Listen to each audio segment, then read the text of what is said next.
Le Burkina, le Mali, le Niger. Cette vidéo, elle est très importante. Prière de la suivre jusqu'à la fin, s'il vous plaît. On a tous entendu sur les réseaux que nos frères et sœurs, Peul, se font massacrer par Ibé, par Assimi Goïta et par Cher Tidjani. On a beaucoup de fois entendu cela. Mais moi, Bob Mouve, je me suis abstenu de ne pas m'exprimer d'abord sur cette affaire pour ne pas mentir à mes abonnés. Cette fois-ci, il me semble avoir une vérité. En tout cas, ce que vous allez entendre dans cette vidéo est beaucoup plus proche de la vérité. Suivez cette vidéo, elle est très importante. Et je reviens. À tout de suite, mes frères. Ce qui se passe un peu au Burkina Faso. À un moment, les réseaux sociaux étaient inondés d'images vraiment de massacres de la communauté Peul. Tout à fait. Et ils ont commencé à dire que c'est les VDP, les forces armées burkinabées qui ont commencé à le faire. Alors, nous avons évoqué cela chez les étudiants et ils ont bien compris. Et je pense que aujourd'hui, sur votre plateau, c'est très important d'en parler. C'est ça. En fait, ces massacres ne sont pas commis par les VDP ni par l'armée burkinabé. C'est des mercenaires qui le font et qui filment et qui les balancent sur les réseaux sociaux. D'accord. Alors, l'objectif, c'est quoi? À un certain moment, les djihadistes ont un problème de recrutement. Parce qu'aujourd'hui, avec la montée en puissance des armées de l'AES, tout à fait. Donc ça commence à être très compliqué. Donc maintenant, qu'est-ce que les impérialistes leur ont suggéré? Donc c'est de prendre des mercenaires qui vont faire donc ces exactions, filmer, balancer, pour pousser certains jeunes à se faire enrôler. Pas pour faire ce combat du djihadisme, comme ils le disent, alors qui n'est pas vrai, mais pour aller dans une guerre communautaire pour dire que c'est pour venger leurs parents. Donc il faut faire très attention. Ces images sont vraies, nous ne disons pas que c'est des fausses images, mais ce ne sont pas les VDP, ce ne sont pas l'armée burkinabé. Au Burkina Faso, pour ceux qui suivent l'actualité, le colonel Moussa Diallo a été élevé au grade de général. Écoutez très bien, Moussa Diallo, c'est un peu là. Ensuite, il a été nommé chef d'état-major. Tout à fait. Mais Moussa Diallo est Peul. Il est Peul. Donc, comment peut-on expliquer aux gens qu'un chef d'état-major puisse envoyer des éléments pour aller faire des exactions dans des villages de sa communauté? Ça n'a aucun sens. Ça n'a aucun sens. Et il faut qu'on en parle. Au Mali, ils ont fait la même chose. Ils ont essayé. À un moment, ça s'est arrêté. Ce que beaucoup de nos téléspectateurs ne savent pas, c'est que la première dame du Mali, Lalla Diallo, est Peul.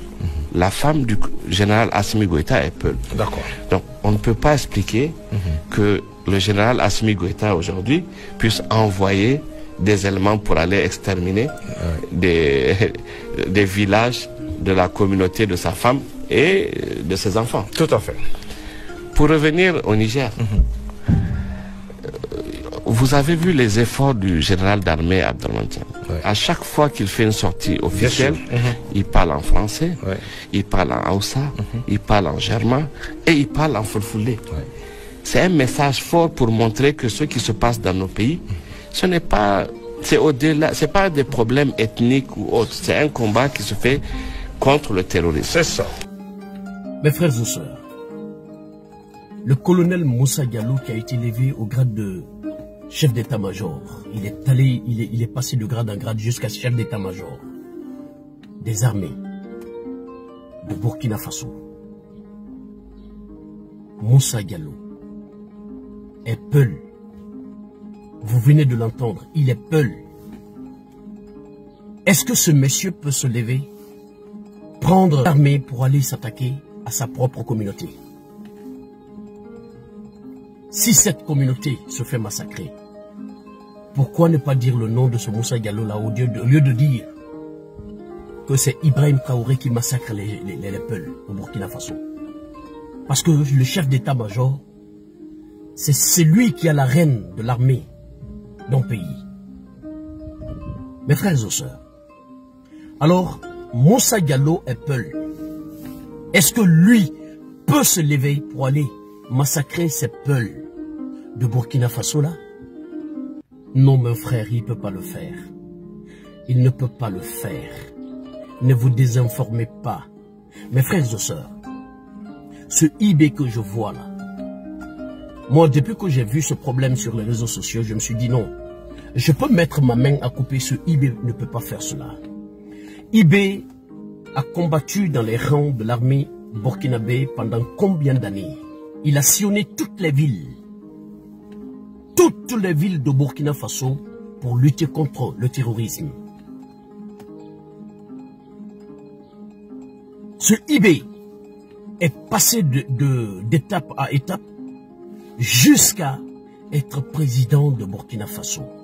Il a récupéré son terrain, il a récupéré son pays dans la main de l'oligarchie occidentale. Ce IB aujourd'hui est là pour défendre les intérêts de son pays. Il est là pour défendre l'intégrité nationale de Burkina Faso. Il est là pour défendre sa population, une population burkinabé. Et ce IB-là ne peut pas se lever. Qui a tout fait pour arracher le Burkina Faso dans la main de l'oligarchie occidentale. Aujourd'hui, le Burkina est pour les Burkinabés.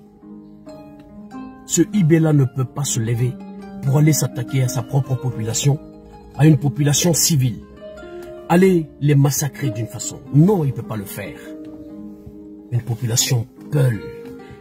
Non, il ne peut pas le faire. Mes frères et sœurs, vous avez encore entendu que la femme de Assimi Goïta, elle est Peul. La femme de Assimi Goïta, elle est Peul. Assimi Goïta aussi ne peut pas se lever, prendre l'armée, aller s'attaquer à la communauté de sa femme. Il ne pourra pas faire cela. Une population civile, il ne pourra pas. Cher Tigani du Niger, en s'adressant à la population, il parle dans toutes les langues pour mettre tout le monde à sa place, pour dire, prouver, montrer qu'il est là pour toutes les ethnies dans le pays. Il n'est pas là pour une seule ethnie, il est là pour tout le monde, pour tout le peuple du Niger. Mes frères et sœurs, n'écoutez pas les gens qui viennent sur les réseaux sociaux pour désinformer. Les choses que je déteste dans ma vie, c'est le mensonge, la désinformation et les accusations. J'ai horreur à ce genre de choses. Ces trois dirigeants-là ne peuvent pas le faire. Mes frères et sœurs, qui est-ce qui est derrière tout cela? C'est l'oligarchie occidentale. Pour déstabiliser ces trois pays, ce problème-là vient des impérialistes. C'est l'oligarchie occidentale. Ça vient de là. Comme ils ont vu qu'ils ont perdu le Burkina, ils ont perdu le Mali, ils ont perdu le Niger. Ils font tout pour déstabiliser ces trois pays. Les impérialistes. Ils font tout pour déstabiliser ces trois pays. Parce que déjà, le terrorisme, le djihadisme, les djihadistes qui sont là, sont organisés par eux. Eux ne peuvent pas se fabriquer des armes. Ce sont eux, c'est l'impérialiste qui leur habitaille de ces armes lourdes-là. C'est ce que vous devez comprendre. C'est pour essayer de déstabiliser. Parce que ces djihadistes, ils se lèvent pour aller massacrer une population, porter le chapeau à ces trois pays-là pour pouvoir les déstabiliser. Mais ils ne pourront pas. Pour que la communauté internationale se lève contre ces trois pays, pour pouvoir les déstabiliser. Ils ne pourront pas. Ils ne pourront pas. Leurs clans mafieux qui se trouvent dans des pays africains là, nous allons les éteindre. petit à petit, l'oiseau fait son nid. Nous allons les éteindre. Peuple africain, réveillez-vous. Sortons de cette manipulation maintenant. Sortons de cette manipulation. Les réseaux sociaux sont très très dangereux. Il faut faire beaucoup attention à ces réseaux sociaux-là. Il y a des gens qui sont là pour désinformer. Les réseaux sont très très dangereux. Il faut écouter certaines personnes, mais ne les croyez jamais. Merci pour votre aimable attention. Merci de se donner les main dans la main, tous les Africains, il n'y a pas d'ethnie. Il n'y a pas une région. L'Afrique est une et indivisible. Nous devons mettre ça dans notre tête. Pour finir, je voudrais encore réitérer le combat que nous devons mener pour ces trois pays-là, pour ces trois hommes, pour ces trois panafricains, patriotes. Nous devons tous mettre dans la tête que n'importe quelle puissance, n'importe quelle personne, n'importe quel pays sera associé à l'assassinat d'un des dirigeants de ces trois pays-là, son peuple sera châtié sur toute l'étendue du territoire de l'Afrique. C'est ce que nous devons mettre dans la tête. C'est ça qui doit être notre combat. À vie, mes frères et sœurs. Que ça soit clair pour ces Occidentaux que nous sommes prêts de mourir pour notre continent. Vive l'AES, vive l'Afrique libre. L'Afrique libre ou la mort, nous vaincrons. Je vous remercie.